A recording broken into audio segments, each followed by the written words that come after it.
ಬರುವ ಲೋಕಸಭಾ ಚುನಾವಣೆ ಇದರ ಅಂಗವಾಗಿ ಈ ದಿನ ಭಾರತ ಚುನಾವಣಾ ಆಯೋಗದ ಒಂದು ಚುನಾವಣೆಯ ಘೋಷಣೆಯನ್ನು ಆಗಿದೆ. ಅವರ ಪ್ರೆಸ್ ಕಾನ್ಫರೆನ್ಸಲ್ಲಿ ಲೋಕಸಭಾ ಚುನಾವಣೆಯ ದಿನಾಂಕಗಳನ್ನು ಸಹ ನಿಗದಿಪಡಿಸಲಾಗಿದೆ. ಅದರಂತೆ ನಮ್ಮ ಕರ್ನಾಟಕದಲ್ಲಿ 2 ಫೇಸ್ ಚುನಾವಣೆ ನಡೀತಾ ಇದೆ. ನಮ್ಮ ಕೋಲಾರ ಜಿಲ್ಲೆ ಮೊದಲನೇ ಫೇಸ್, ಕರ್ನಾಟಕದ ಮೊದಲನೇ ಫೇಸ್, ಭಾರತದ 2ನೇ ಫೇಸಲ್ಲಿ ಈ ಒಂದು ಚುನಾವಣೆಗೆ ಹೋಗ್ತಾ ಇದೆ. ನಮ್ಮ ಕೋಲಾರ ಲೋಕಸಭೆ ಚುನಾವಣೆ ಕ್ಷೇತ್ರ SC ರಿಸರ್ವ್ ಆಗಿದೆ. 28 ಕೋಲಾರ SC ರಿಸರ್ವ್ ಎನ್ನುವಂತಹ ಒಂದು ನಾಮಿಕ್ಲೇಚರಲ್ಲಿ ಚುನಾವಣೆಯನ್ನು ಘೋಷಣೆ ಮಾಡಲಾಗುತ್ತೆ. ಈಗ ಚುನಾವಣಾ ಆಯೋಗ ನೀಡಿರುವಂಥ ನಿರ್ದೇಶನದಂತೆ ನಾವು ನಮ್ಮ ಈ ಒಂದು ನೋಟಿಫಿಕೇಷನನ್ನು ಮಾಡಬೇಕಾಗುತ್ತೆ. RO ರಿಟರ್ನಿಂಗ್ ಆಫೀಸರ್ ಅಥವಾ DO ಡಿಸ್ಟ್ರಿಕ್ಟ್ ಎಲೆಕ್ಷನ್ ಆಫೀಸರ್ ಅಂತ. ಅದರ ಪ್ರಕಾರ ನಾವು 28 ಮಾರ್ಚ್ ಅಂದರೆ ಮಾರ್ಚ್ ತಿಂಗಳ 28ನೇ ತಾರೀಕು ನಾವು ಇಡೀ ನಮ್ಮ ಲೋಕಸಭಾ ಕ್ಷೇತ್ರಕ್ಕೆ ನೋಟಿಫಿಕೇಷನನ್ನು ಮಾಡ್ತೀವಿ. ಈ ಲೋಕಸಭಾ ಕ್ಷೇತ್ರಕ್ಕೆ ನೋಟಿಫಿಕೇಷನನ್ನು ಮಾಡಿದಾಗ ಕೇವಲ ನಮ್ಮ ಕೋಲಾರ ಜಿಲ್ಲೆ ಮಾತ್ರ ಬರೋದಿಲ್ಲ. ಕೋಲಾರ ಜಿಲ್ಲೆಯ 6 ಅಸೆಂಬ್ಲಿ ಸೆಗ್ಮೆಂಟ್ ಬರುತ್ತೆ.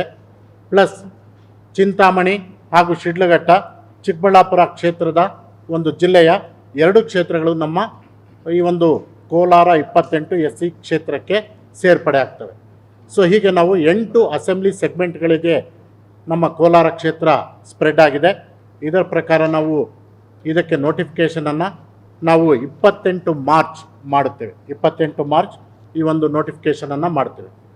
ಜೊತೆಗೆ ಈ ಒಂದು 8 ಅಸೆಂಬ್ಲಿ ಸೆಗ್ಮೆಂಟ್ಗಳಲ್ಲಿ ಈ ಕೋಲಾರ ಕ್ಷೇತ್ರ ಚುನಾವಣೆಯನ್ನು ಕಂಡಕ್ಟ್ ಮಾಡುತ್ತೆ. ಅದಕ್ಕೆ RO ಇರ್ತಾರೆ. ನಾನು ಸದ್ಯಕ್ಕೆ DO RO ಆಗಿದ್ದೀನಿ.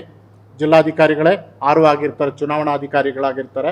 ನನ್ನ ಅಧೀನದಲ್ಲಿ ನಮ್ಮ ADC ಅವರನ್ನು ARO ಎನ್ನುವಂಥ ನಾಮಿಕ್ಲೇಚರಲ್ಲಿ ಡೆಸಿಗ್ನೇಷನಲ್ಲಿ ಈ ಒಂದು ಕಚೇರಿಯಲ್ಲಿ ಕೆಲಸವನ್ನು ಮಾಡ್ತೀವಿ.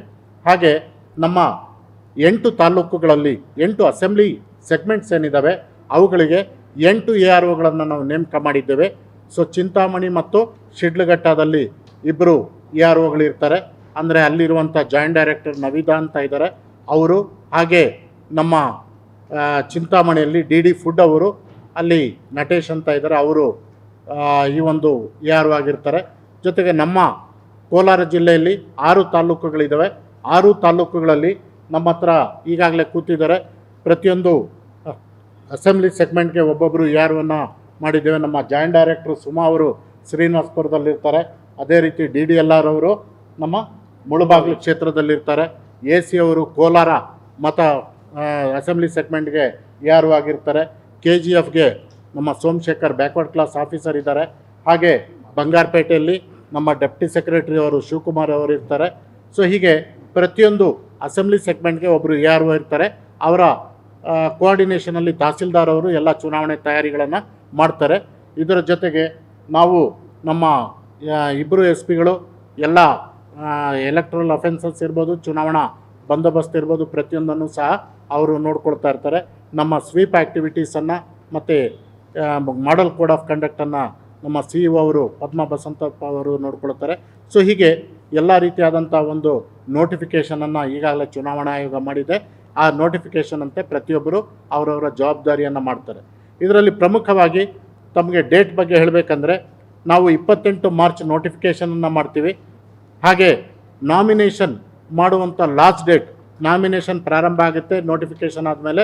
ಅಲ್ಲಿಂದ 4ನೇ ತಾರೀಕುವರೆಗೂ, ಏಪ್ರಿಲ್ 4ನೇ ತಾರೀಕುವರೆಗೂ ನಾಮಿನೇಷನ್ ಮಾಡಬಹುದು. ಲಾಸ್ಟ್ ಡೇ ಆಫ್ ನಾಮಿನೇಷನ್ 4ನೇ ತಾರೀಕು ಇರುತ್ತೆ.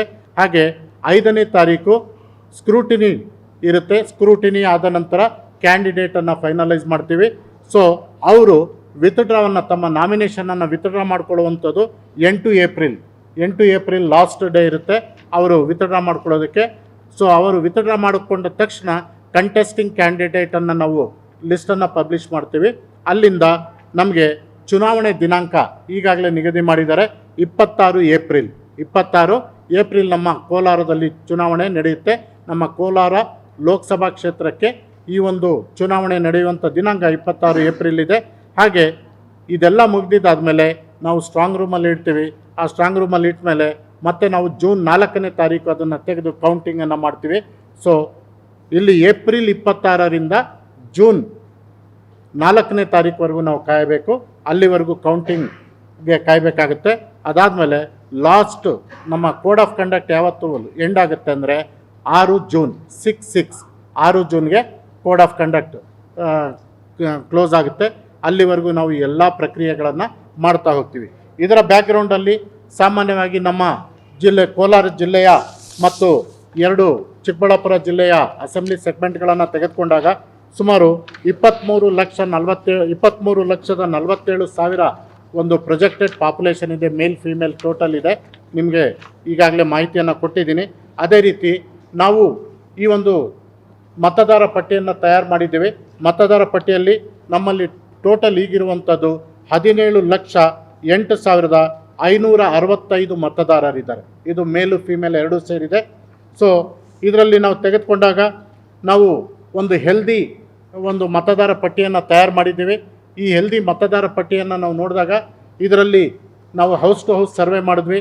ಲಾಸ್ಟ್ ಏನು ಚುನಾವಣೆ ನಡೆದಿತ್ತು ಆ ಚುನಾವಣೆ ನಂತರ, ಅಸೆಂಬ್ಲಿ ಚುನಾವಣೆ ನಂತರ ಇಲ್ಲಿವರೆಗೆ 1 ವರ್ಷದಲ್ಲಿ ನಾವು ಹೌಸ್ ಟು ಹೌಸ್ ಸರ್ವೆ ಮಾಡಿದ್ವಿ. ಒಂದು ಸಮ್ಮರಿ ರಿವಿಷನನ್ನು ಮಾಡಿದ್ದೀವಿ. ಮತ್ತು ಒಂದು ಆರೋಗ್ಯಕರವಾದಂಥ ಮತದಾರ ಪಟ್ಟಿಯನ್ನು ತಯಾರು ಮಾಡುವುದರಲ್ಲಿ ನಾವು ಕ್ರಮವನ್ನು ವಹಿಸಿದ್ವಿ. ಪ್ರತಿ ಹಂತದಲ್ಲೂ ನಾವು ಪೊಲಿಟಿಕಲ್ ಪಾರ್ಟಿಯವರಿಗೆ ಕರೆದು ಮೀಟಿಂಗ್ ಮಾಡಿ ಅವರ ಗಮನಕ್ಕೆ ತಂದಿದ್ದೀವಿ. ಫಸ್ಟ್ ಡ್ರಾಫ್ಟ್ ಪಬ್ಲಿಕೇಷನನ್ನು ಮಾಡಿದ್ವಿ. ನಂತರ ಫೈನಲ್ ಪಬ್ಲಿಕೇಷನನ್ನು ಮಾಡಿ 2 ಕಾಪಿಗಳನ್ನು ಎಲ್ಲ ಪೊಲಿಟಿಕಲ್ ಪಾರ್ಟಿಯವರಿಗೆ ಫ್ರೀಯಾಗಿ ಕೊಟ್ಟು ಅವರಿಗೆ ಪ್ರತಿ ಹಂತದಲ್ಲೂ ಸರ್ವೆ ಮಾಡಿದಂಥ ರಿಪೋರ್ಟನ್ನು ಕೊಟ್ಟಿದ್ದೀವಿ. ಮತ್ತು ಸಮ್ಮರಿ ರಿವಿಷನ್ ರಿಪೋರ್ಟನ್ನು ಕೊಟ್ಟಿದ್ದೀವಿ. ಮತ್ತು ನಾವು ಏನು ಪಬ್ಲಿಷ್ ಮಾಡಿದ್ವಿ ಅದನ್ನು ಸಹ ಅವ್ರ ಜೊತೆ ಶೇರ್ ಮಾಡಿದ್ದೀವಿ. ಯಾವುದೇ ರೀತಿಯಾದಂಥ ಗೊಂದಲಗಳಿಲ್ಲದೆ ಯಾರ ಹೆಸರು ಬಿಟ್ಟೋಗಬಾರ್ದು, ಪ್ರತಿಯೊಬ್ಬರು ಇದರಲ್ಲಿ ಮತದಾರರ ಪ್ರಕ್ರಿಯೆಯಲ್ಲಿ ಭಾಗವಹಿಸಬೇಕು ಅನ್ನೋ ಉದ್ದೇಶದಿಂದ ಮತದಾರ ಪಟ್ಟಿಯನ್ನು ನಾವು ರಿವೈಸ್ ಮಾಡಿ ಇವತ್ತು ಒಂದು ಉತ್ತಮವಾದಂಥ ಒಂದು ಆರೋಗ್ಯಕರವಾದಂಥ ಒಂದು ಮತದಾರ ಪಟ್ಟಿಯನ್ನು ಮಾಡಿದ್ದೀವಿ. ಸೊ ಇಲ್ಲಿ EP ರೇಷಿಯೋ ಅಂತ ಹೇಳ್ತೀವಿ, ಎಲೆಕ್ಟರ್ ಮತ್ತು ಪಾಪ್ಯುಲೇಷನ್ ರೇಷಿಯೋ. ಸೊ ನಾವು ಕೆಲವು ಕಡೆ ಅಬ್ನಾರ್ಮಲ್ ಆಗಿ ಕಾಣ್ಬೋದು, ಆದರೆ ನಮ್ಮ ಚುನಾವಣಾ ಆಯೋಗ 69.74 EP ರೇಷಿಯೋನ ಫಿಕ್ಸ್ ಮಾಡಿದೆ. ನಾವು ನಮ್ಮ ಜಿಲ್ಲೆಯಲ್ಲಿ 71.47%, ಅಂದರೆ 1% ಮಾತ್ರ ನಮ್ಮ ವ್ಯತ್ಯಾಸ ಇದೆ.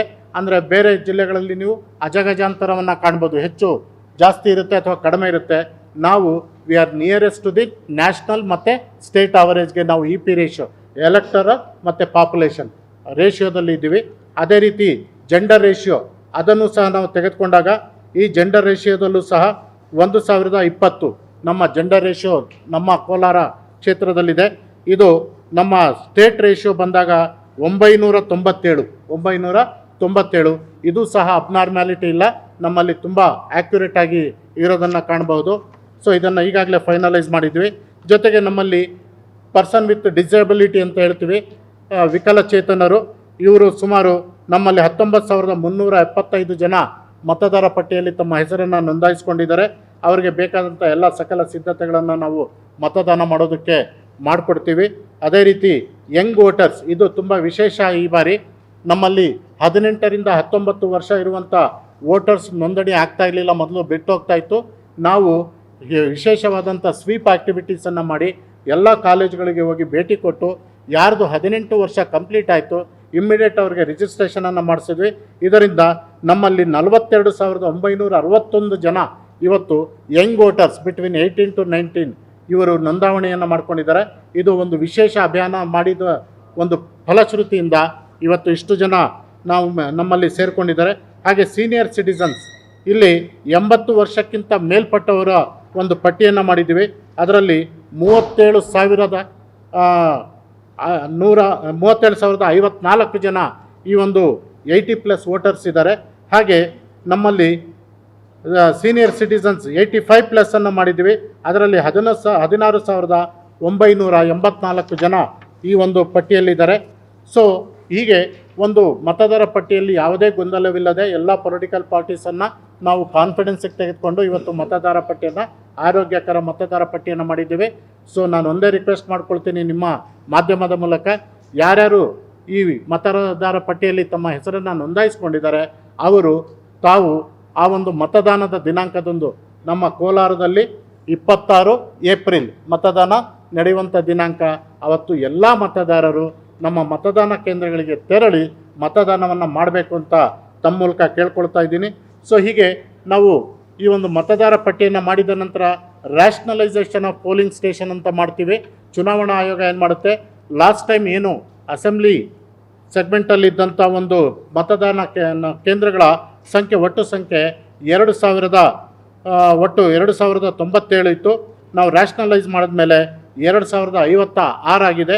ಅಂದರೆ ಕೆಲವು ಕಡಿಮೆ ಆಗಿದೆ. ಕಾರಣ ನಾವು ಎಲ್ಲಿ 400ಕ್ಕಿಂತ ಮತದಾರರು ಕಡಿಮೆ ಇದ್ದರೂ ಅದನ್ನು ಮರ್ಜ್ ಮಾಡಿದ್ದೇವೆ. ಅಂದರೆ 2 ಕಿಲೋಮೀಟರ್ಗಿಂತ ಹೆಚ್ಚು ದೂರ ಇರಬಾರ್ದು, 2 ಕಿಲೋಮೀಟರ್ ಒಳಗಡೆ ಇದ್ದಾಗ ನಾವು ಅಲ್ಲಿ ಮತದಾನ ಕೇಂದ್ರಗಳನ್ನು ಮರ್ಜ್ ಮಾಡಿ, ಸೊ ಸುಮಾರು 44 ಮತದಾನ ಕೇಂದ್ರಗಳು ಕಡಿಮೆ ಆಗಿದ್ದಾವೆ, ಇದನ್ನು ಮಾಡಿದ್ದೇವೆ. ಹಾಗೆ ಇದರಲ್ಲಿ ವಲ್ನರಬಲ್ ಮತದಾನ ಕೇಂದ್ರಗಳು, ಕ್ರಿಟಿಕಲ್ ಮತದಾನ ಕೇಂದ್ರಗಳನ್ನು ಐಡೆಂಟಿಫೈ ಮಾಡಿದ್ದೇವೆ.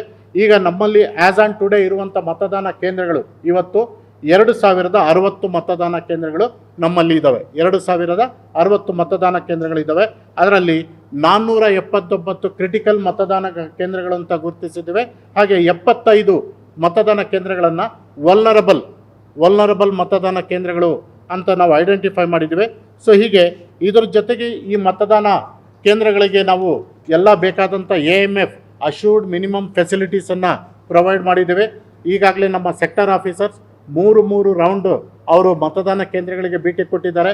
ಸೆಕ್ಟರ್ ಆಫೀಸರ್ಸ್ ಈ ಒಂದು ಮಾಹಿತಿಯನ್ನು ಪಡ್ಕೊಂಡು ಎಲ್ಲವನ್ನೂ ಸಹ ನಮಗೆ ಏನೇನು ಕೊರತೆ ಇತ್ತು ಅದನ್ನು ಲಿಸ್ಟ್ ಮಾಡಿ ಕೊಟ್ಟಿದ್ದಾರೆ.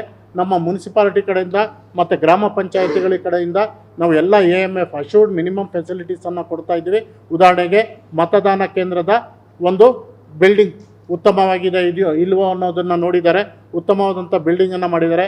ಹೊಸ ಬಿಲ್ಡಿಂಗನ್ನು ಆಗಿರುತ್ತೆ ಅಂಥ ಕಡೆ ಶಿಫ್ಟ್ ಮಾಡಿದ್ದಾರೆ. ಅದನ್ನು ಸಹ ಚುನಾವಣಾ ಆಯೋಗದ ಅನುಮತಿಯನ್ನು ಪಡ್ಕೊಂಡಿದ್ದೀವಿ. ಕೆಲವು ಕಡೆ ಹೆಸರನ್ನು ಬದಲಾಯಿಸಬೇಕಾಗುತ್ತೆ, ಅದನ್ನು ಚುನಾವಣಾ ಆಯೋಗದ ಅನುಮತಿಯನ್ನು ಪಡ್ಕೊಂಡಿದ್ದೀವಿ. ಸೊ ಹಾಗೆ ಕುಡಿಯುವ ನೀರಿನ ವ್ಯವಸ್ಥೆ, ಶೌಚಾಲಯದ ವ್ಯವಸ್ಥೆ, ಕರೆಂಟು, ಫರ್ನಿಚರ್ ಇರಬೇಕು. ಸೊ ಈಗ ರ್ಯಾಂಪ್ ಇರಬೇಕು. ಸೊ ಹೀಗೆ ಎಲ್ಲ ರೀತಿಯಾದಂಥ ಒಂದು ಸೌಲಭ್ಯಗಳನ್ನು ಇರುವಂಥ ಒಂದು ಮತದಾನ ಕೇಂದ್ರಗಳನ್ನು ಸಿದ್ಧಪಡಿಸಿದ್ವಿ. ಕೆಲವು ಕಡೆ 1% 2% ಇರದೇ ಇರ್ಬೋದು.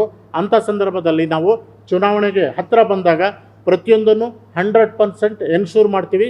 ಕಾರಣ ಜನರಲ್ ಅಬ್ಸರ್ವರ್ ಬರ್ತಾರೆ, ಅವರು ನಮ್ಮ ಬೇರೆ ರಾಜ್ಯದ ಅಬ್ಸರ್ವರ್ ಬಂದಾಗ ಅವರು ಫಸ್ಟ್ ನೋಡೋದು ನಮ್ಮ AMF ಫೆಸಿಲಿಟೀಸನ್ನು ನೋಡ್ತಾರೆ.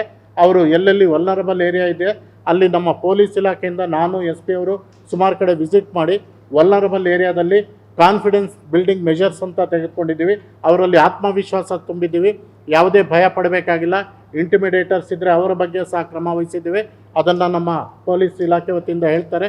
ಸೊ ಹೀಗೆ ನಾವು ಪ್ರತಿಯೊಂದು ಕ್ರಿಟಿಕಲ್ ಪೋಲಿಂಗ್ ಸ್ಟೇಷನ್ ಯಾಕೆ ಹಿಂದೆ ಏನಾದರೂ ಅದರ ಹಿಸ್ಟ್ರಿ ಇತ್ತಾ ಅಥವಾ ಏನಾದರೂ ಘಟನೆಗಳಾಗಿದ್ವೋ ಅದನ್ನು ಸಹ ಅನಲೈಸ್ ಮಾಡಿ, ಕೇಸ್ಗಳು ಏನೇನಾಗಿತ್ತು ಅದನ್ನು ಮತ್ತು ಯಾರು ಇಂಟಿಮಿಡೇಟರ್ಸ್ ಇದ್ದರು ಅವರನ್ನು ಸಹ ಈಗಾಗಲೇ ನಾವು ವಿಚಾರಣೆ ಮಾಡಿದ್ದೀವಿ.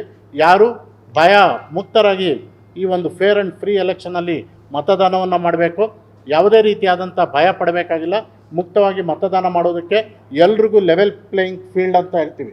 ಪ್ರತಿಯೊಬ್ಬರಿಗೂ ಸಮಾನ ಅವಕಾಶವನ್ನು ಕೊಡುವಂಥ ಒಂದು ಅವಕಾಶವನ್ನು ನಮ್ಮ ಜಿಲ್ಲಾಡಳಿತದಿಂದ ಮಾಡಿದ್ದೇವೆ. ಅದೇ ರೀತಿ ನಮ್ಮ ಈ ಪೋಲಿಂಗ್ ಪರ್ಸನಲ್ಸ್ ಎಲೆಕ್ಷನ್ಗೆ ನಾವು ಹೆಚ್ಚು ಪೋಲಿಂಗ್ ಪರ್ಸನಲ್ಸನ್ನು ತೆಗೆದುಕೊಳ್ಬೇಕು. ನಮ್ಮಲ್ಲಿ ಈ ಬೂತ್ಗಳೇನಿದ್ದಾವೆ ಕೆಲವು ವಿಶೇಷವಾದಂಥ ಬೂತ್ಗಳನ್ನು ನಾವು ಚುನಾವಣೆ ದಿವಸ ಮಾಡ್ತೀವಿ. ಅದರಲ್ಲಿ ಪ್ರಮುಖವಾಗಿ ಆಲ್ ವುಮೆನ್ ಬೂತ್ ಅಂತ, ಶಕ್ತಿ ಬೂತ್ ಅಂತ ಹೇಳ್ತೀವಿ, ಸ್ತ್ರೀ ಶಕ್ತಿ, ಅರ್ಥ ಆಯ್ತಲ್ಲ. ಸೊ ಹೆಣ್ಮಕ್ಳಿಗೆ ಡೆಡಿಕೇಟೆಡ್ ಬೂತನ್ನು ಮಾಡ್ತೀವಿ. ಪ್ರತಿಯೊಂದು ಟೋಟಲ್ 30 ಅಂತ ಬೂತ್ಗಳನ್ನು ಮಾಡ್ತೀವಿ. ಅದೇ ರೀತಿ PWD ನಮ್ಮ ಯಾರು ವಿಕಲಚೇತನ ಇರಿದ್ದಾರೆ ಅವ್ರಿಗೆ ಪ್ರತಿ ಅಸೆಂಬ್ಲಿ ಸೆಗ್ಮೆಂಟಲ್ಲೂ ಒಂದೊಂದು ಬೂತನ್ನು ಮಾಡ್ತೀವಿ. ಹಾಗೆ ಯಂಗ್ ವೋಟರ್ಸ್ ಅವರನ್ನು ಎನ್ಕರೇಜ್ ಮಾಡೋದಕ್ಕೆ ಅವ್ರಿಗೆ ಒಂದು ಡೆಡಿಕೇಟ್ ಮಾಡೋದಕ್ಕೋಸ್ಕರ ಅವ್ರಿಗೂ ಸಹ ಒಂದು ವಿಶೇಷವಾದಂಥ ಯೂತ್ ಪೋಲಿಂಗ್ ಬೂತ್ಗಳನ್ನು ಮಾಡ್ತೀವಿ. ಸೊ ಇಷ್ಟೆಲ್ಲ ಆದಮೇಲೆ ಜಸ್ಟ್ ನಮಗೆ ಸಿಬ್ಬಂದಿ ಬೇಕಾಗುತ್ತೆ. ಅಫ್ಕೋರ್ಸ್ ನಮ್ಮ ಕೋಲಾರದಲ್ಲಿ ಸ್ವಲ್ಪ ವೇಕೆನ್ಸಿ ಇರೋದ್ರಿಂದ ಸಿಬ್ಬಂದಿ ಕೊರತೆ ಆಗಿತ್ತು. ಆದರೂ ಸಹ ನಾವು ಸೆಂಟ್ರಲ್ ಗೌರ್ಮೆಂಟ್ ಮತ್ತು ಬೇರೆ ಬೇರೆ ಸಿಬ್ಬಂದಿಯನ್ನು ತೆಗೆದುಕೊಂಡಿದ್ದೀವಿ. ಇವತ್ತು ನಮ್ಮ ಹತ್ರ ಸುಮಾರು 10,000 ಪೋಲಿಂಗ್ ಪರ್ಸನಲ್ಸ್ 10,062 ಜನ ನಮಗೆ ಬೇಕಾಗುತ್ತೆ ಎಲೆಕ್ಷನ್ ಡ್ಯೂಟಿಗೆ, ಅವರನ್ನು ತೆಗೆದುಕೊಂಡಿದ್ದೀವಿ. ಹಾಗೆ ನಾವು ಅವರಿಗೆ ಬೇಕಾದಂಥ EDCS ಎಲೆಕ್ಷನ್ ಡ್ಯೂಟಿ ಸರ್ಟಿಫಿಕೇಟನ್ನು ಕೊಟ್ಟು ಅವರು ಮತದಾನವನ್ನು ಮಾಡಬೇಕು. ಹಾಗೆ ಪೋಸ್ಟಲ್ ಬ್ಯಾಲೆಟ್ 2,678 ಜನಕ್ಕೆ ಪೋಸ್ಟಲ್ ಬ್ಯಾಲೆಟನ್ನು ಕೊಡ್ತೀವಿ. ಸೊ ಟೋಟಲ್ 12,740 ಜನ ಮತದಾನದಿಂದ ವಂಚಿತರಾಗ್ತಾಯಿದ್ರು. ಇವರಿಗೆ ಪೋಸ್ಟಲ್ ಬ್ಯಾಲೆಟ್ ಕೊಡ್ತೀವಿ, EDC ಸರ್ಟಿಫಿಕೇಟ್, ಅವ್ರಿಗೆ ಮತದಾನ ಮಾಡೋದಕ್ಕೆ ಸರ್ಟಿಫಿಕೇಟ್ ಕೊಡ್ತೀವಿ, ಅವರು ಮತದಾನದಿಂದ ವಂಚಿತರಾಗಬಾರ್ದು. ಒಟ್ಟು ನಮ್ಮಲ್ಲಿ 7,500 ಜನ ಈ ಒಂದು ಎಲೆಕ್ಟ್ರಲ್ ಪ್ರೋಸೆಸ್ಸಲ್ಲಿ ಭಾಗವಹಿಸ್ತಾರೆ.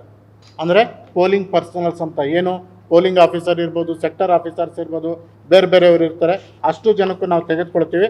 ಸೊ ಇದ್ರ ಜೊತೆಗೆ ನಾವು ಈ ಒಂದು ಹಲವಾರು ಟೀಮ್ಗಳನ್ನು ಮಾಡಿದ್ದೀವಿ. 16 ರೀತಿಯ ನೋಡಲ್ ಆಫೀಸರ್ಗಳನ್ನು ಅಪಾಯಿಂಟ್ ಮಾಡಿದ್ದೀವಿ. ಈ 16 ರೀತಿಯ ನೋಡಲ್ ಆಫೀಸರ್ಗಳು ವಿಭಿನ್ನವಾದಂಥ ಕೆಲಸವನ್ನು ಮಾಡ್ತಾರೆ. ಸೆಕ್ಟರ್ ಆಫೀಸರ್ಸ್ ಇರ್ತಾರೆ. ಸೊ ಅವರು ಸೆಕ್ಟರ್ ಮ್ಯಾಜಿಸ್ಟ್ರೇಟ್ ಪವರನ್ನು ಕೊಡ್ತೀವಿ 7 ದಿವಸ ಮುಂಚೆ. ಅವರಿಗೆ ನ್ಯಾಯಾಧೀಶರು ಏನು ತಾಲೂಕು ದಂಡಾಧಿಕಾರಿ ಇರ್ತಾರೆ, ಅವರ ಪವರನ್ನು ಆ ಜ್ಯೂರಿಸ್ಡಿಕ್ಷನಲ್ಲಿ ಅವರಿಗೆ 10 ರಿಂದ 12 ಪೋಲಿಂಗ್ ಸ್ಟೇಷನ್ಸ್ ಇರುತ್ತೆ, ಅದರ ಒಂದು ಪವರ್ಸನ್ನು ಅವರಿಗೆ ಕೊಟ್ಟಿರ್ತೀವಿ. ಅವರು ಎಲ್ಲ ರೀತಿಯಾದಂಥ ಕೆಲಸವನ್ನು ಮಾಡೋದಕ್ಕೆ ಸಶಕ್ತರಾಗಿರ್ತಾರೆ. ಅದೇ ರೀತಿ ನಾವು ಸೆಕ್ಟರ್ ಆಫೀಸರ್ಸ್ ಜೊತೆಗೆ SST ಟೀಮ್ ಇರುತ್ತೆ, ಸರ್ವೆಲೆನ್ಸ್ ಟೀಮ್ ಇರುತ್ತೆ, ಸ್ಟ್ಯಾಟಿಕ್ ಸರ್ವೆಲೆನ್ಸ್ ಟೀಮ್ ಅಂತ. ಹಾಗೆ FST ಫ್ಲೈಯಿಂಗ್ ಸ್ಕ್ವಾಡ್ ಟೀಮ್ ಇರುತ್ತೆ, ಜೊತೆಗೆ ವಿಡಿಯೋ ವೀವಿಂಗ್ ಟೀಮ್ ಇರುತ್ತೆ, ಸೋಷಿಯಲ್ ಮೀಡಿಯಾ ಮಾನಿಟರಿಂಗ್ ಟೀಮ್ ಇರುತ್ತೆ. ಸೊ ನಾವು 16 ರೀತಿಯಾದಂಥ ಒಂದು ಟೀಮ್ಗಳನ್ನು ಮಾಡಿದ್ದೇವೆ. ಇವರು ಇದರ ಬಗ್ಗೆ ಎಲ್ಲ ನಿಗಾ ವಹಿಸಿರ್ತಾರೆ, ಕೋಆರ್ಡಿನೇಟ್ ಮಾಡ್ತಾರೆ. ಪ್ರತಿಯೊಂದನ್ನು ಚುನಾವಣಾ ಆಯೋಗಕ್ಕೆ ಅವತ್ತಿನ ಸಂಜೆನೇ ನಾವು ಅದನ್ನು ರಿಪೋರ್ಟ್ ಮಾಡ್ತೀವಿ. ಜೊತೆಗೆ ನಮ್ಮಲ್ಲಿ ಈ ಸರಿ ಎಲೆಕ್ಷನ್ನಲ್ಲಿ ನಾವು EVM ಬಳಸ್ತಾ ಇದ್ದೀವಿ. ನಮ್ಮಲ್ಲಿ ಇರುವಂಥ EVM ಸಫಿಷಿಯೆಂಟ್ ಆಗಿದೆ. ಜೊತೆಗೆ ಹೆಚ್ಚು EVM ಇಟ್ಕೊಂಡಿದ್ದೀವಿ. 30% ನಾವು ಅಡಿಷ್ನಲ್ ಇಟ್ಕೊಂಡಿದ್ದೀವಿ. ನಾಳೆ ದಿವಸ ಏನಾದರೂ ಹೆಚ್ಚು ಕಮ್ಮಿ ಆದರೆ ನಮಗೇನು 100% ಬೇಕು ಅದರದಕ್ಕಿಂತ ಹೆಚ್ಚಾಗಿ 30% EVMಸನ್ನು ಇಟ್ಕೊಂಡಿದ್ದೀವಿ. BU ಅಂತ ಇರುತ್ತೆ, ballot unit, CU control unit ಇರುತ್ತೆ, VVPAT ಇರುತ್ತೆ. ಸೊ ಎಲ್ಲವೂ ನಮ್ಮ ಹತ್ರ 130% ಇದೆ. ಅಂದರೆ ನಮ್ಮ ಬೇಕಾದಂಥ ಬೇಡಿಕೆಗಿಂತ 30% ಹೆಚ್ಚಿಟ್ಕೊಂಡಿದ್ದೀವಿ. ಯಾವುದೇ ಕೊರತೆ ಉಂಟಾಗೋದಿಲ್ಲ. ಸೊ ಇದರ ವಿವರವನ್ನು ಸಹ ನಿಮಗೆ ಕೊಟ್ಟಿದ್ದೀನಿ. ಅದೇ ರೀತಿ ನಮ್ಮಲ್ಲಿ ಈ ಒಂದು ಈಗ ಆಗಬೇಕಾಗಿರೋದು important model code of conduct ಈಗ ಇಂಟ್ರೊಡ್ಯೂಸ್ ಆಗಿದೆ ಇವತ್ತಿಂದ. ಈಗ ಚುನಾವಣಾ ಆಯೋಗ ಪ್ರೆಸ್ ಕಾನ್ಫರೆನ್ಸ್ ಮಾಡಿದ ತಕ್ಷಣ ಮಾಡೆಲ್ ಕೋಡ್ ಆಫ್ ಕಂಡಕ್ಟ್ ಬಂದಿದೆ. ನಾವು ಇಂದಿನಿಂದಲೇ ಮಾಡೆಲ್ ಕೋಡ್ ಆಫ್ ಕಂಡಕ್ಟನ್ನು ಜಾರಿಗೆ ತರ್ತಾ ಇದ್ದೀವಿ. ಈ ಜಾರಿಗೆ ತಂದ ತಕ್ಷಣ ನಾವು ನಮ್ಮ ಹತ್ರ ಸುಮಾರು 22 VST ಟೀಮ್ಗಳಿದ್ದಾವೆ, VVT 8 ಇದೆ, ಫ್ಲೈಯಿಂಗ್ ಸ್ಕ್ವಾಡ್ 57 ಇದೆ. ಹಾಗೆ ನಮ್ಮ ಚೆಕ್ ಪೋಸ್ಟ್ಗಳು 34 ಚೆಕ್ ಪೋಸ್ಟ್ಗಳನ್ನು ತೆಗೆದಿದ್ದೀವಿ. ಹಾಗೆ SST 108 ಇದ್ದಾವೆ.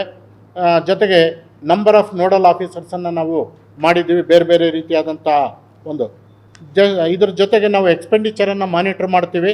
ಸೊ ಎಕ್ಸ್ಪೆಂಡಿಚರ್ ಮಾನಿಟರಿಂಗ್ ಕಮಿಟಿ ಇರುತ್ತೆ, ಮೀಡಿಯಾ ಸರ್ಟಿಫಿಕೇಷನ್ ಮತ್ತು ಮಾನಿಟರಿಂಗ್ ಕಮಿಟಿಯನ್ನು ಮಾಡಿದ್ದೀವಿ. ಸೊ ತಮಗೆಲ್ಲ ಗೊತ್ತಿದೆ, ಯಾವುದೇ ಅಡ್ವರ್ಟೈಸ್ಮೆಂಟ್ ಕೊಡಬೇಕಾದ್ರೆ ಪ್ರೀ ಸರ್ಟಿಫಿಕೇಷನನ್ನು ಮಾಡ್ಕೊಳ್ಬೇಕಾಗುತ್ತೆ. ಹಾಗೆ media pre certification scrutiny cell ಮಾಡಿದ್ದೀವಿ, ಮೀಡಿಯಾ ಸೆಕ್ಯೂರಿಟಿ ಸೆಲ್ಲನ್ನು ಮಾಡಿದ್ದೀವಿ.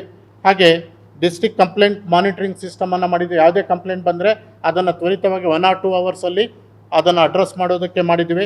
ಹಾಗೆ ಡಿಸ್ಟ್ರಿಕ್ಟ್ ಸರ್ವೆಲೆನ್ಸ್ ಗ್ರೆವೆನ್ಸಸ್ ಕಮಿಟಿಯನ್ನು ಮಾಡಿದ್ದೀವಿ. ಹಾಗೆ ಸೋಷಿಯಲ್ ಮೀಡಿಯಾ ಸೆಲ್ಲನ್ನು ಎಸ್ಟಾಬ್ಲಿಷ್ ಮಾಡಿದ್ದೀವಿ. ಸಿಂಗಲ್ ವಿಂಡೋ ಸಿಸ್ಟಮ್, ಯಾವುದೇ ರ್ಯಾಲಿ ಮಾಡೋದಕ್ಕೆ ಪರ್ಮಿಷನನ್ನು ತೆಗೆದುಕೊಳ್ಬೇಕಂದ್ರೆ ಅವರು ಬೇರೆ ಬೇರೆ ಕಡೆ ಅಲಿಬೇಕಾಗಿಲ್ಲ, ಒಂದು ಕಡೆ ಬಂದು ನಮ್ಮಲ್ಲಿ ಸಿಂಗಲ್ ವಿಂಡೋ ಸಿಸ್ಟಮ್ ಇರುತ್ತೆ. ಪೊಲೀಸ್ ಡಿಪಾರ್ಟ್ಮೆಂಟ್ ಇರ್ಬೋದು, ಮುನ್ಸಿಪಾಲಿಟಿ ಇರ್ಬೋದು, ನಮ್ಮ ರೆವೆನ್ಯೂ ಇಲಾಖೆಯಿಂದ ಯಾವುದೇ ಚುನಾವಣೆಯಿಂದ ಪರ್ಮಿಷನ್ ಬೇಕಂದರೆ ಸಿಂಗಲ್ ವಿಂಡೋ ಸಿಸ್ಟಮಲ್ಲಿ ತುಂಬ ತ್ವರಿತವಾಗಿ ಅದನ್ನು ನಾವು ಮಾಡಿಕೊಡ್ತೀವಿ. ಸೊ ನಮ್ಮಲ್ಲಿ ಇರುವಂಥ ಎಲ್ಲ ಚೆಕ್ ಪೋಸ್ಟ್ಗಳ ಲಿಸ್ಟನ್ನು, ಲೊಕೇಶನ್ಸನ್ನು ಕೊಟ್ಟಿದ್ದೀನಿ. ಇದ್ರ ಜೊತೆಗೆ ಇಂಪಾರ್ಟೆಂಟಾಗಿ IT ಸಪೋರ್ಟ್ ಇದರಲ್ಲಿ ತುಂಬ ಹೆಚ್ಚಾಗಿರುತ್ತೆ. ನಾವು ಈ ಎಲ್ಲ ಏನು ಕೆಲಸ ನಡೀತಾ ಇರುತ್ತೆ ಇದನ್ನು ನಮ್ಮಲ್ಲಿರುವಂಥ ಆನ್ಲೈನ್ ಸಿಸ್ಟಮಲ್ಲಿ ನಾವು ಈ ಎನ್ಕೋರ್ ಸಿಸ್ಟಮ್ ಅಂತ ಮಾಡ್ತೀವಿ. ಎಲೆಕ್ಷನನ್ನು ನಾವು ತುಂಬ ಡಿಜಿಟಲಿ ಮಾಡಬೇಕಾಗೋದಕ್ಕೋಸ್ಕರ ಸೊ ನಾಮಿನೇಷನ್ಸ್ ಈ ಸರಿ ಆಫ್ಲೈನ್ ಮತ್ತು ಆನ್ಲೈನ್ ಎರಡೂ ಮಾಡೋದಕ್ಕೆ ಅವಕಾಶವನ್ನು ಮಾಡಿಕೊಟ್ಟಿದ್ದಾರೆ. ಕೌಂಟಿಂಗ್ ಮಾಡಲನ್ನು ಆನ್ಲೈನ್ ಸಿಸ್ಟಮ್ ತಂದಿದ್ದಾರೆ, ಅದನ್ನು ಸಹ ಇಟ್ಕೊಂಡಿದ್ವಿ. ಹಾಗೆ ವೋಟರ್ ಟರ್ನೌಟ್ 2 ಗಂಟೆಗೆ ಒಂದು ಸಾರಿ ನೀವು ಆನ್ಲೈನಲ್ಲಿ ನೋಡ್ಬೋದು. ನಾವೇನು ಇಲ್ಲಿ ಫೀಡ್ ಮಾಡ್ತೀವಿ ಅದಕ್ಕಿಂತ ಮುಂಚೆ ನೀವೇ ಮೊದಲೇ ತೊಗೊಳ್ತೀರಾ, ಇಲ್ಲೇ ಇರ್ತೀರಾ, ಆದರೂ ಸಹ ಟರ್ನೌಟನ್ನು 2 ಗಂಟೆಗೆ ಒಂದು ಸಾರಿ ಆನ್ಲೈನಲ್ಲಿ ಕೊಡ್ತಾರೆ. ಹಾಗೆ ಈ ಒಂದು ಆನ್ಲೈನ್ ಸಿಸ್ಟಮಲ್ಲಿ ನಾಮಿನೇಷನ್ ಮಾಡುವಂಥ ಪದ್ಧತಿಯನ್ನು ಸಹ ಇಂಟ್ರಡ್ಯೂಸ್ ಮಾಡಿದ್ದಾರೆ. ಇದು ಫಸ್ಟ್ ಟೈಮ್ ಆನ್ಲೈನ್ ನಾಮಿನೇಷನ್. ಆಫ್ಲೈನಲ್ಲೂ ಕೊಡ್ಬೋದು ಬಂದು ಇಲ್ಲಿ, ಸೊ ನಾನು ಕೂತಿರುವಂಥ ಜಾಗವೇ ಇದು ಆರ್ ಒ ಕಚೇರಿ ಆಗಿರುತ್ತೆ, ಬೋರ್ಡನ್ನು ಹಾಕಿದ್ದೀವಿ. ಸೊ ಹಾಗೆ ಸಿಟಿಸನ್ಸ್ ಆ್ಯಪ್ ಇದೆ, ಇದು ಇಂಪಾರ್ಟೆಂಟ್, ಇದಕ್ಕೆ ತಾವುಗಳು ಸಹ ಹೆಚ್ಚು ಒತ್ತನ್ನು ಕೊಡಿ. ನಾಳೆ ದಿವಸ ಸಾಮಾನ್ಯವಾಗಿ ಕಂಪ್ಲೇಂಟನ್ನು ಬರ್ಕೊಂಡು ಬಂದು ತಹಸೀಲ್ದಾರ್ ಹತ್ರ, ಎ ಸಿ ಹತ್ರ, ಡಿ ಸಿ ಹತ್ರ ಓಡಾಡೋ ಅವಶ್ಯಕತೆ ಇಲ್ಲ. ಸಿ ವಿಜಿಲ್ ಅಂತ, C for cat, C vigil ಎನ್ನುವಂಥ ಒಂದು ಆ್ಯಪ್ ಇದೆ. ಅದನ್ನು ಪ್ರತಿಯೊಬ್ಬರು ಡೌನ್ಲೋಡ್ ಮಾಡಿಕೊಂಡು ಯಾವುದೇ ಒಂದು ಕಂಪ್ಲೇಂಟನ್ನು ಅದ್ರ ಮೂಲಕ ಕಳಿಸಿದ್ರೆ ಇಮ್ಮಿಡಿಯೇಟಾಗಿ ನಾವು ಅದನ್ನು ಅಟೆಂಡ್ ಮಾಡ್ತೀವಿ. ಉದಾಹರಣೆಗೆ ಈಗ ಚುನಾವಣೆ ಡಿಕ್ಲೇರ್ಡ್ ಆಗಿದೆ. ಚುನಾವಣೆ ಡಿಕ್ಲೇರ್ಡ್ ಆದ ತಕ್ಷಣ ನಾವು 24 ಗಂಟೆಯಲ್ಲಿ ಸರ್ಕಾರಿ ಕಚೇರಿಗಳಲ್ಲಿರುವಂಥ ಎಲ್ಲ ಅಡ್ವರ್ಟೈಸ್ಮೆಂಟ್ ಬೋರ್ಡ್ಗಳನ್ನು ತೆಗಿತೀವಿ. ಉದಾಹರಣೆಗೆ ನಮ್ಮ ವೆಬ್ಸೈಟಲ್ಲಿರುವಂಥ ಎಲ್ಲ ಅಡ್ವರ್ಟೈಸ್ಮೆಂಟನ್ನು ತೆಗಿತೀವಿ. ನಮ್ಮ ಟ್ವಿಟ್ಟರ್ಗಳಲ್ಲಿ ಅಥವಾ ನಮ್ಮ ಏನು ಫೇಸ್ಬುಕ್ಗಳಲ್ಲಿ ಇರುವಂಥ ಎಲ್ಲ ಇದನ್ನು ನಾವು ತೆಗಿಬೇಕಾಗುತ್ತೆ. ಸೊ ಹೀಗೆ ಪ್ರತಿಯೊಂದನ್ನು ನಾವು ತೆಗೆದಾಕುವಂಥ ಸಿಸ್ಟಮನ್ನು 24 ಗಂಟೆಯಲ್ಲಿ ಸರ್ಕಾರಿ ಕಚೇರಿಗಳಲ್ಲಿ ತೆಗಿತೀವಿ. 48 ಗಂಟೆ ಒಳಗಡೆ ಪಬ್ಲಿಕ್ ಪ್ಲೇಸಸ್, ಜನರಿಗೆ ಕಾಣುವಂಥ ಪ್ಲೇಸ್ಗಳಲ್ಲಿ, ಹೈವೇಗಳಲ್ಲಿರ್ಬೋದು, ರೋಡ್ಗಳಲ್ಲಿರ್ಬೋದು, ಬೋರ್ಡ್, ಬ್ಯಾನರ್ ಮತ್ತು ಎಲ್ಲವನ್ನು ತೆಗೆದಾಕ್ತೀವಿ. ಹಾಗೆ 72 ಗಂಟೆಗಳಲ್ಲಿ ಪ್ರೈವೇಟ್ ಪ್ರಾಪರ್ಟಿಗಳು, ಉದಾಹರಣೆಗೆ ನಮ್ಮ ಯಾವುದೋ ಒಂದು ಸ್ವಂತ ಮನೆ ಇರುತ್ತೆ, ಅಲ್ಲಿ ಪರ್ಮಿಷನ್ ಇಲ್ಲದೆ, ಅವ್ರ ಪರ್ಮಿಷನ್ ಇಲ್ಲದೆ ಹಾಕಿರ್ತಾರೆ, ಅದನ್ನು ತೆಗೆದಾಕೋದ್ರ ಜೊತೆಗೆ ಅವ್ರ ಮೇಲೆ ಕೇಸನ್ನು ಫೈಲ್ ಮಾಡ್ತೀವಿ. ಯಾರೇ ಅದನ್ನು ಹಾಕಿದರೆ ಪ್ರೈವೇಟ್ ಪ್ರಾಪರ್ಟಿಗಳ ಮೇಲೆ ಪಬ್ಲಿಕ್ ಪ್ರಾಪರ್ಟಿ ಡಿಫೇಸ್ಮೆಂಟ್ ಮತ್ತು ನಮ್ಮ ಪ್ರೈವೇಟ್ ಪ್ರಾಪರ್ಟಿ ಅದನ್ನು ಸಹ ಕೇಸನ್ನು ಫೈಲ್ ಮಾಡ್ತೀವಿ. ಹಾಗೆ ಅವರು 4 ಗೋಡೆ ಮಧ್ಯದ ಒಳಗಡೆ ಹಾಕ್ಕೊಂಡ್ರೆ ಯಾವುದೇ ಒಂದು ಯಾರಿಗೂ ಪಬ್ಲಿಕ್ ವ್ಯೂ ಜನರಿಗೆ ಕಾಣಲಿಲ್ಲ ಅಂದರೆ ಅದಕ್ಕೆ ಅಭ್ಯಂತರ ಇಲ್ಲ, ಮನೆ ಒಳಗಡೆ ಹಾಕ್ಕೊಂಡ್ರೆ.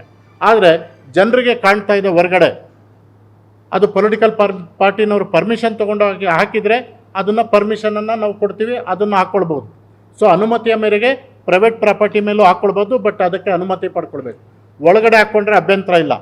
ಜನರಿಗೆ ಪಬ್ಲಿಕ್ ಕಾಣುವ ಹಾಗೆ ಗೋಡೆ ಬರಹ ಮತ್ತು ಬೇರೆ ಯಾವುದೇ ಪೋಸ್ಟರ್ಗಳನ್ನು ಅಂಟಿಸಿದ್ರೆ ಅದು ಮಾಡಲ್ ಕೋಡ್ ಆಫ್ ಕಂಡಕ್ಟಲ್ಲಿ ಅಟ್ರಾಕ್ಟ್ ಆಗುತ್ತೆ, ಅದರ ಮೇಲೆ ಕೇಸನ್ನು ಫೈಲ್ ಮಾಡ್ತೀವಿ. ಅದೇ ರೀತಿ ನಮ್ಮಲ್ಲಿ ಎಲೆಕ್ಟ್ರಾನಿಕ್ ಈಗ ಎಲ್ಲ ಆ್ಯಪ್ಗಳ ಮೂಲಕ ಚುನಾವಣಾ ಪ್ರಕ್ರಿಯೆಯನ್ನು ಮಾಡ್ತಾಯಿದ್ದೀವಿ. ಪ್ರತಿಯೊಂದು ವಿಷಯವನ್ನು ನಾವು ಈ ಒಂದು ಎಲ್ಲ ಸಿಸ್ಟಮನ್ನು ಆನ್ಲೈನಲ್ಲೇ ಕ್ಯಾಪ್ಚರ್ ಮಾಡ್ತೀವಿ, ಆನ್ಲೈನಲ್ಲೇ ಚುನಾವಣಾ ಆಯೋಗಕ್ಕೆ ಮಾಹಿತಿಯನ್ನು ಕೊಡ್ತೀವಿ.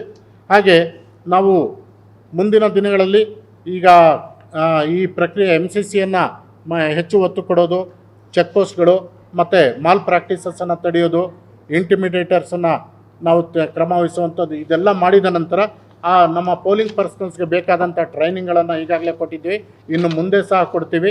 ಜೊತೆಗೆ ನಿಮಗೆ ಲಾಸ್ಟ್ ಪೇಜಲ್ಲಿ ಎಲ್ಲೆಲ್ಲಿ ಮಸ್ಟ್ರಿಂಗ್ ಡಿಮಸ್ಟ್ರಿಂಗ್ ಸೆಂಟರ್ಸ್ ಅಂದರೆ ನಮ್ಮ ಡಿಸ್ಟ್ರಿಬ್ಯೂಷನ್ ಮತ್ತು ಕಲೆಕ್ಷನ್ ಸೆಂಟರ್ ಅಂತ ಕೊಟ್ಟಿದ್ದೀವಿ. ಫೈನಲ್ ಆಗಿ ಕೌಂಟಿಂಗ್, ಚುನಾವಣಾ ಕೌಂಟಿಂಗ್ ನಮ್ಮ ಲೋಕಸಭಾ ಕ್ಷೇತ್ರದ ಇನ್ಕ್ಲೂಡಿಂಗ್ ಶಿಡ್ಲಘಟ್ಟ ಮತ್ತು ಚಿಂತಾಮಣಿ ಸೇರಿ 6 ನಮ್ಮ ಸೆಗ್ಮೆಂಟ್ ಸೇರಿ ಕೌಂಟಿಂಗನ್ನು ನಾವು government first grade college Kolar town ಇಲ್ಲಿ ಕೌಂಟಿಂಗ್ ಸೆಂಟರ್ ಇರುತ್ತೆ. ಇದು ನಮ್ಮ ಸ್ಟ್ರಾಂಗ್ ರೂಮ್ ಸಹ ಇಲ್ಲಿ ಇರುತ್ತೆ. ಸೊ ನಮ್ಮ ಎಲೆಕ್ಷನ್ 26 ಏಪ್ರಿಲ್ಗೆ ಮುಗಿದೋದ್ಮೇಲೆ ಅವತ್ತಿನ ನೈಟೇ ಎಲ್ಲ EVMಗಳು ನಮ್ಮ ಸ್ಟ್ರಾಂಗ್ ರೂಮ್ಗೆ ಬರುತ್ತೆ. ಸೊ ಅದು ಬಂದ ನಂತರ ಅದನ್ನು ತೆಗೆಯೋದು ಯಾವತ್ತೋ, ಸೊ 4ನೇ ತಾರೀಕು ಜೂನ್, ಅಲ್ಲಿವರೆಗೂ ಸ್ಟ್ರಾಂಗ್ ರೂಮಲ್ಲಿ ಸೇಫ್ ಆಗಿರ್ತವೆ. 24 ಗಂಟೆ ಅದು ಏನೋ ಸುರಕ್ಷಿತವಾಗಿರೋದಕ್ಕೆ 3 ಲೇಯರ್ ನಾವು ಒಂದು ಸೆಕ್ಯೂರಿಟಿ ಅರೇಂಜ್ಮೆಂಟನ್ನು ಮಾಡ್ತೀವಿ. First layer, second layer, third layer ಅಂತ. ಮತ್ತು 24/7 ನಾವು ಈ ಒಂದು ಏನು ಸರ್ವೆಲೆನ್ಸ್ CCTVಯನ್ನು ಹಾಕಿರ್ತೀವಿ. ವೆಬ್ಕಾಸ್ಟಿಂಗ್ ಈ ಸರಿ ಇನ್ನೊಂದು ಸ್ಪೆಷಲ್ ನಿಮ್ಗೆ ಹೇಳಬೇಕು ಅಂದರೆ, ಈ ಸರಿ ಏನು ನಮ್ಮ ವೆಬ್ಕಾಸ್ಟಿಂಗ್ ನಡೆಯುತ್ತೆ, 2060 ನಮ್ಮ ಪೋಲಿಂಗ್ ಸ್ಟೇಷನ್ಗಳಲ್ಲಿ ವೆಬ್ಕಾಸ್ಟಿಂಗನ್ನು ಮಾಡ್ತೀವಿ. ಮೊದಲು ಕೆಲವು ಮಾಡ್ತಾಯಿದ್ವಿ, ಕೆಲವು ಕಡೆ ನಮ್ಮ ಮೈಕ್ರೋ ಅಬ್ಸರ್ವರ್ ಇರ್ತಾಯಿದ್ರು, ಕೆಲವು ಕಡೆ CPF ಇರ್ತಾಯಿತ್ತು, ಕೆಲವು ಕಡೆ ನಮ್ಮ ಬೇರೆ ಬೇರೆ ವಿಧವಾದಂಥ ಒಂದು ಸೆಕ್ಯೂರಿಟಿಯನ್ನು ಮಾಡ್ತಾಯಿದ್ವಿ. ಈ ಸರಿ ಎಲ್ಲ ಮತದಾನ ಕೇಂದ್ರಗಳಲ್ಲಿ ವೆಬ್ಕಾಸ್ಟಿಂಗ್ ಡೈರೆಕ್ಟಾಗಿ ಚುನಾವಣಾ ಆಯೋಗ ಕೂತ್ಕೊಂಡು ನೋಡ್ಬೋದು. ಚುನಾವಣಾ ಆಯೋಗಕ್ಕೆ ನಾವು ಲಿಂಕನ್ನು ಕೊಡ್ತೀವಿ, ಪ್ರತಿಯೊಂದು ಅಲ್ಲಿ ಡಿಸ್ಪ್ಲೇ ಆಗುತ್ತೆ, ನಮ್ಮ DC ಆಫೀಸಲ್ಲೂ ಡಿಸ್ಪ್ಲೇ ಆಗುತ್ತೆ. ಸೊ ಈ ಒಂದು ಪದ್ಧತಿಯನ್ನು ಇಟ್ಕೊಂಡಿದ್ವಿ. ಸೊ 4ನೇ ತಾರೀಕು ನಮ್ಮ ಯಾವುದು government first grade college Kolar ಇಲ್ಲಿ ಕೌಂಟಿಂಗ್ ಬೆಳಗ್ಗೆ ಚುನಾವಣಾ ಆಯೋಗ ನಿರ್ದೇಶನದಂತೆ ಪ್ರಾರಂಭ ಮಾಡ್ತೀವಿ. ಆ ದಿನ ಕಾಲಕ್ಕೆ ನಿಮಗೆ ಏನೇನು ಈವೆಂಟ್ಸ್ ಇರುತ್ತೆ ತಮಗೆ ಸಮಯಕ್ಕೆ ತಕ್ಕಂತೆ ಬ್ರೀಫನ್ನು ಸಹ ಮಾಡ್ತಾ ಇರ್ತೀವಿ. ಸೊ ಇದ್ರ ಜೊತೆಗೆ ಮೀಡಿಯಾ ಸೆಂಟರ್ ಮಾಡ್ತೀವಿ. ಇಲ್ಲಿ ನಿಮಗೆ ಅಲ್ಲಿ ಎಲ್ಲ ಬೇಕಾದಂಥ ವ್ಯವಸ್ಥೆಯನ್ನು ಮತ್ತು ನಿಮಗೆ ಬೇಕಾದಂಥ ಮಾಹಿತಿಯನ್ನು ಕೊಡೋದಕ್ಕೆ ಮೀಡಿಯಾ ಸೆಂಟರ್ ಸಹ ಮಾಡ್ತೀವಿ, ಎಲ್ಲ ವ್ಯವಸ್ಥೆ ಇರುತ್ತೆ. ಜೊತೆಗೆ ನಮ್ಮ ಎಸ್ ಪಿ ಸಾಹೇಬರುಗಳಿದ್ದಾರೆ, ಇವರುಗಳು ಸಹ ನಮ್ಮ ಸ್ವೀಪ್ ಮತ್ತು MCC ನೋಡಲ್ ಆಫೀಸರ್ ಇದ್ದಾರೆ, ಅವರು ಸಹ ಮಾತನಾಡ್ತಾರೆ.